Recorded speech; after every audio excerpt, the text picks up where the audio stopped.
Trisol rumus praktis kebahagiaan.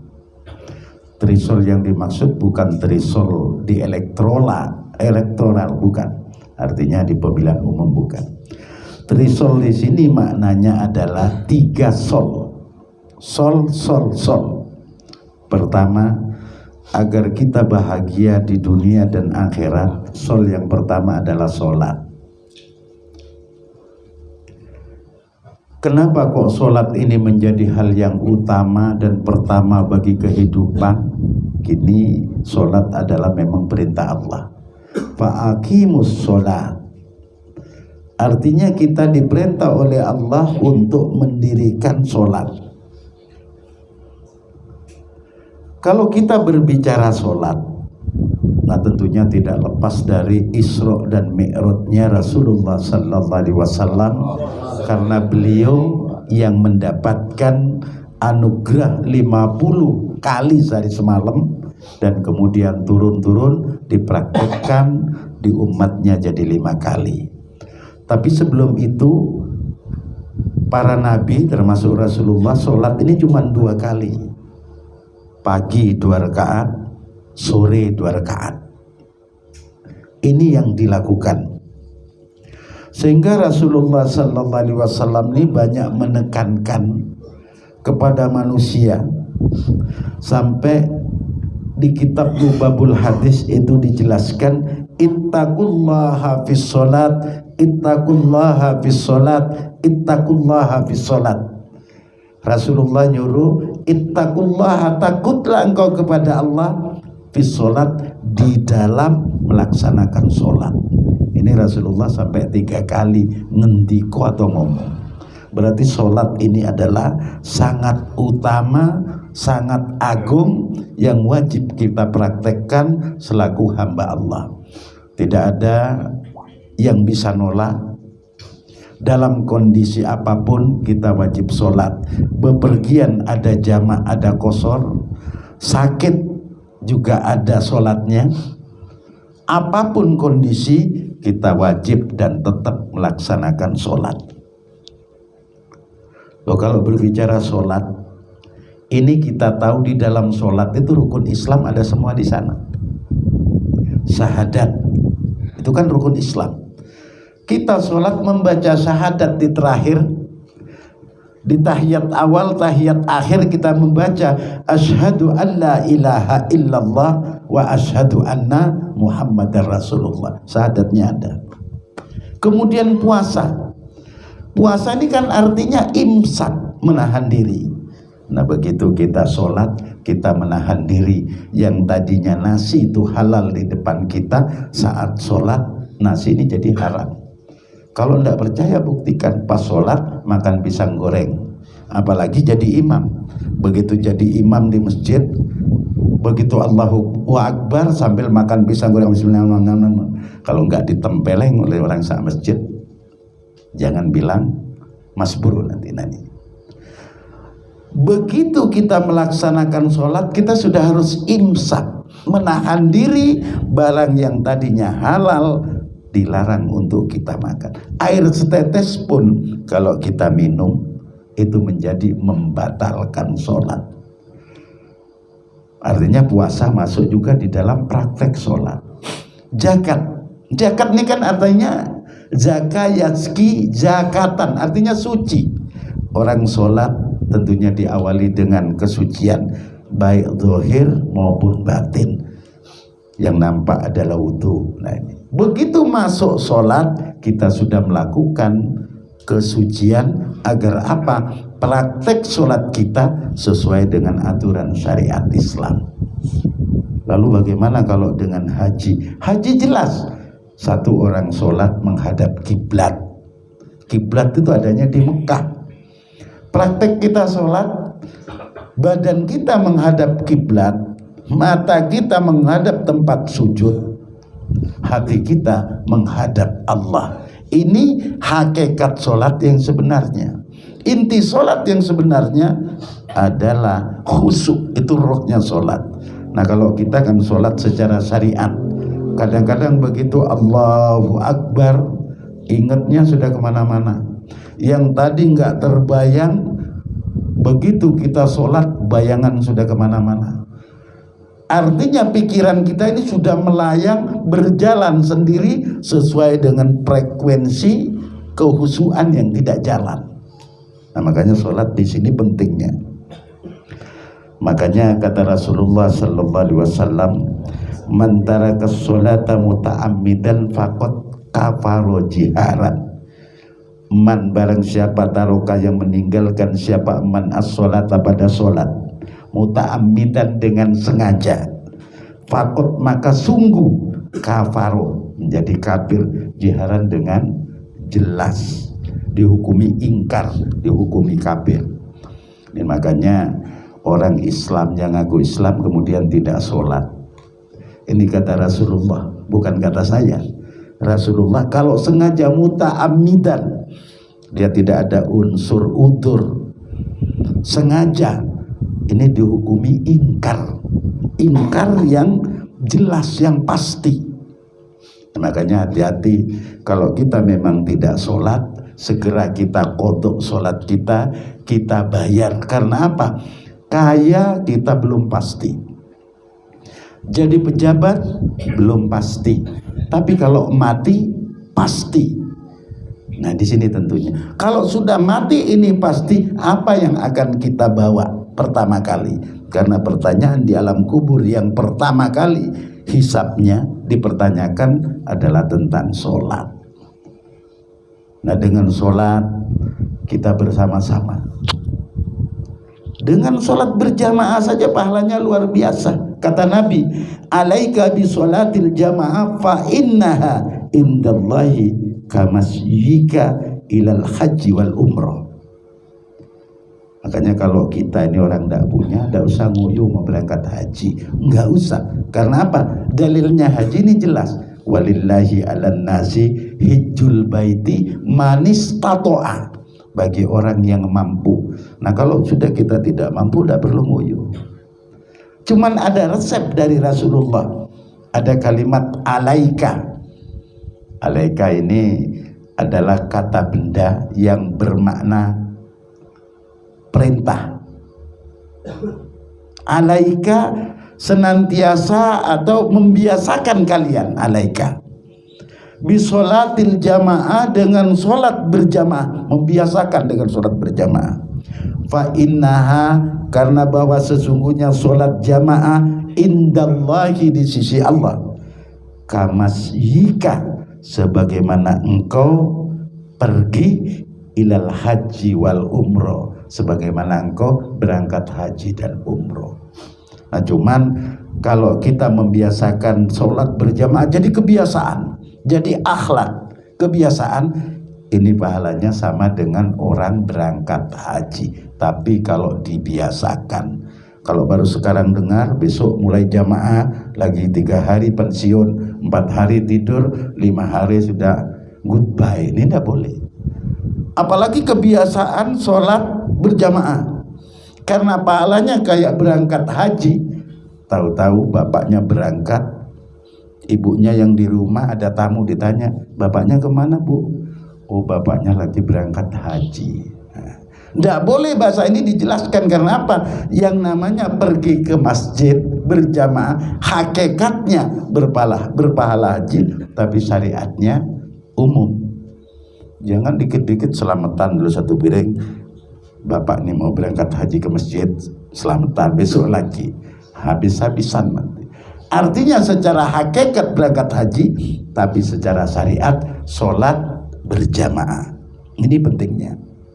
Makanya kita berupaya maksimal agar apa? Agar kita menjadi manusia yang selalu diridhoi Allah.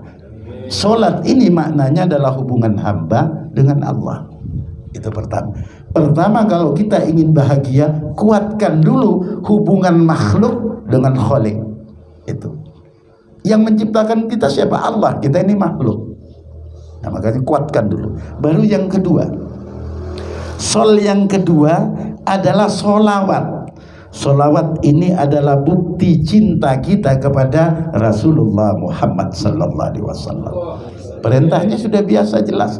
innallaha wa malaikatahu yusalluna 'alan nabi ya ayyuhalladzina amanu sallu alaihi wasallimu taslima. Itu semua hafal, itu perintahnya sholawat.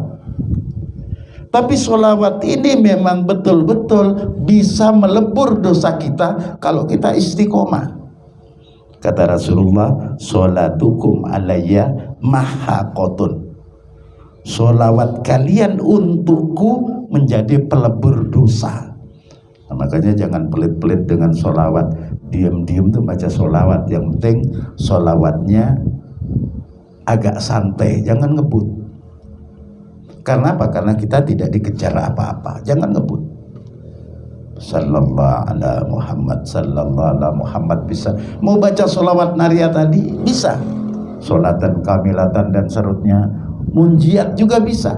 Yang penting kita istiqomahkan minimal, kalau bisa minimal 300. Dinaikkan bisa. Mau 1.000, mau 10.000, mau 20.000. Mau seharian baca sholawat bisa. Yang penting anak dan istrinya tidak nangis. Kalau baca sholawat 10.000 terus istrinya ngamuk, sholawat tadi bocor, kelontang katanya di dapur, anaknya nangis, permen pak, permen. Rasulullah tidak mau begitu. Artinya tetap kerja yang bagus, kerja maksimal, berdoa juga maksimal. Karena apa? Karena kita butuh syafaat dari Rasulullah Muhammad sallallahu alaihi wasallam. Nah, kalau sholawat ini kan ada model dua. Ada sholawat ma'thuro, ada sholawat ghairu ma'thuro. Kalau ma'thuro ini sholawat dari Rasulullah langsung, seperti sholawat Ibrahimiyah yang dibaca di sholat itu. Kemudian ada sholawat yang lain-lain juga ada. Sholawat jin samhuris, itu dari Rasulullah langsung. Yang ghairu ma'thuro, ini adalah sholawat ciptaan-ciptaan ulama, tapi kelas ulamanya ya wali-wali kekasih Allah. Jangan ngarang sholawat di pinggir jalan, tidak punya wudu, habis kencing berdiri nulis sholawat. Ini namanya kurang ngajar pada Rasulullah. Nah, ulama-ulama yang ngarang sholawat ini tentunya kekasih Allah, didatangi oleh Rasulullah, kayak sholawat naria, sholawat munjiat yang kita baca, sholawat tibbil qulub. Nah, sholawat tibbil qulub yang kita baca ini anti corona kalau kita mau istiqomah. Takut itu boleh, tapi ketakutan melebihi dari anugerah Allah, ketakutan melebihi dari kekuasaan Allah tidak boleh. Takut boleh. Makanya supaya tidak takut yang berlebihan adalah kita membaca sholawat tibbil qulub agar dijauhkan dari musibah-musibah itu.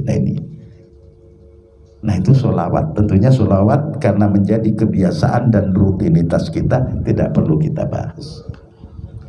Yang ketiga adalah sodako. Nah ini berulang-ulang.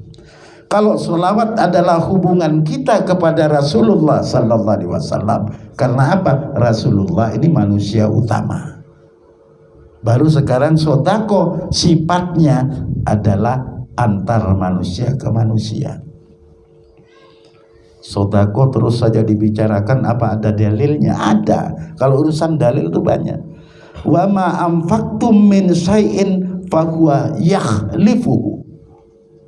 Wama, dan sesuatu anfaktum yang kau infakkan, yang kau sedekahkan, min syai'in sebagian kecil dari harta, bahwa maka adapun Allah yakhlifuhu, Allah yang akan mengganti. Nah, di sini pentingnya sodako. Karena apa? Begitu kita ngeluarkan duit sodako, Allah yang akan menggantikan. Dan ini janji Allah dalam Al-Quran. Nah kalau ragu adalah iman kita. Makanya saya baca, kalau ada harta yang dikeluarkan oleh pemiliknya, harta itu uang atau benda atau materi, harta ini ngomong begitu dikeluarkan. Begitu dia dikeluarkan ngomong, pertama 5 omongan dia. 1, kuntu shoghiratan, dulu saya ini kecil, katanya harta. Begitu kita sodako dengan orang, fakabbartani, kemudian engkau besarkan aku. Begitu sedekah dikeluarin, harta ini ngomong, kuntu shogiratan fakabbartani, saya dulu kecil sekarang kau besarkan. Kita punya 100.000 sekarang di kantong, kalau tetap di kantong terus menerus akan tetap 100.000, kan kecil. Begitu disedekahkan kepada fakir miskin, begitu disedekahkan kepada orang yang butuh, dia berterima kasih kepada Allah. Ya Allah, terima kasih saya dapat rezeki.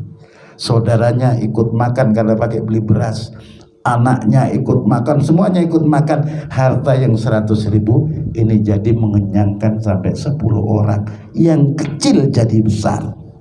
Nah, di sini ini pentingnya kita tahu ilmunya. Makanya Rasulullah pernah berwasiat kepada Sayyidina Ali di dalam kitab Wasiatul Mustafa. Tadi kebetulan saya sekilas membaca bahwa wali-walinya Allah itu dia punya makom kewalian bukan karena faktor banyak ibadah, tapi wali-walinya Allah diangkat derajatnya oleh Allah sampai terkenal di langit faktornya karena dia loman, karena dia senang memberi, karena dia suka memberi kepada orang lain, dan urusan di dunia dia tidak pernah mempersulit. Makanya kan dengan wasiat Sayyidina Rasulullah SAW kepada Sayyidina Ali ini menunjukkan bahwa biar orang ahli ibadah sudah puncak sholat tahajudnya 10.000 rakaat per malam, tapi pelit, tidak akan punya makom tertinggi. Ini sesuai dengan wasiat Rasulullah kepada Sayyidina Ali. Orang biasa-biasa saja, sederhana, tapi loman, senang memberi, ini akan berdampak pahalanya. Dampak pahalanya ini akan turun kepada anaknya, anaknya akan turun kepada cucunya. Itu resep. Agama itu harus diyakini.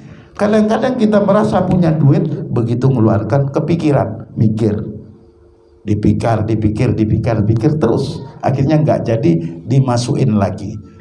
Akhirnya pas mau mandi, bajunya ditaruh di sampingnya kamar mandi, ada tikus lewat, duit 100-nya dimakan tikus. Begitu keluar, nah duitnya sudah tidak ada. Ini akibat orang pelit bin pait alias kapsul pecah. Makanya juga dalam urusan tamu bertamu, Rasulullah SAW pernah bersabda, inna dhaifa idza dakhala baital mu'min dakhala ma'ahu alfu barakatin wa alfu rahmatin. Inna dhaifa, bahwasanya tamu, idza dakhala, apabila masuk itu tamu, baital mu'min, pada rumahnya orang beriman, dakhala ma'ahu, maka masuk bersama tamu itu alfu barakatin, masuk 1000 barokah, wa alfu rahmatin, dan masuk 1000 rahmat. Nah makanya kalau kita hidup bermasyarakat, minimal kita rumah kita harus dimasuki tamu. Karena apa? Karena barokah dan rahmat. Barokah 1000, rahmat 1000, biar masuk ke rumah kita. Nah kalau rumahnya dikunci terus, barokah yang dari mana? Paling hasil kita aja, hasil kita tidak maksimal. Karena apa? Hadis ini adalah apabila ada tamu masuk ke rumah orang mukmin, maka seiring dengan tamu itu masuk 1000 barokah dan masuk 1000 rahmat. Nah ini pentingnya. Ya cuman yang tahu paham ini, yang tahu masalah ini, jangan juga nyala-nyala bertamu jam 3 malam, pulangnya jam 7 pagi. Si tuan rumah tentunya kan marah.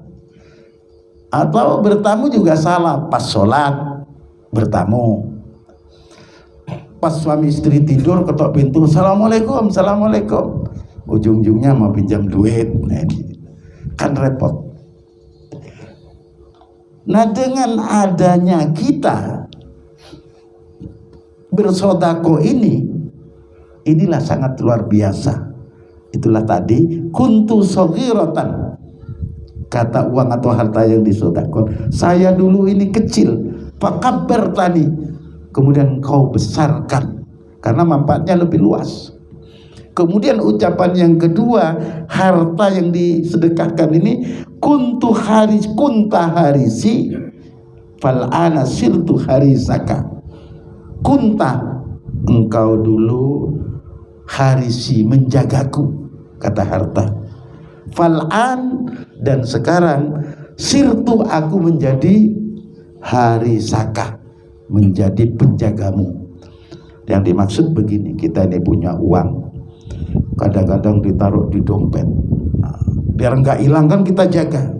Habis itu enggak mempan dengan ditaruh di dompet, taruh di lemari.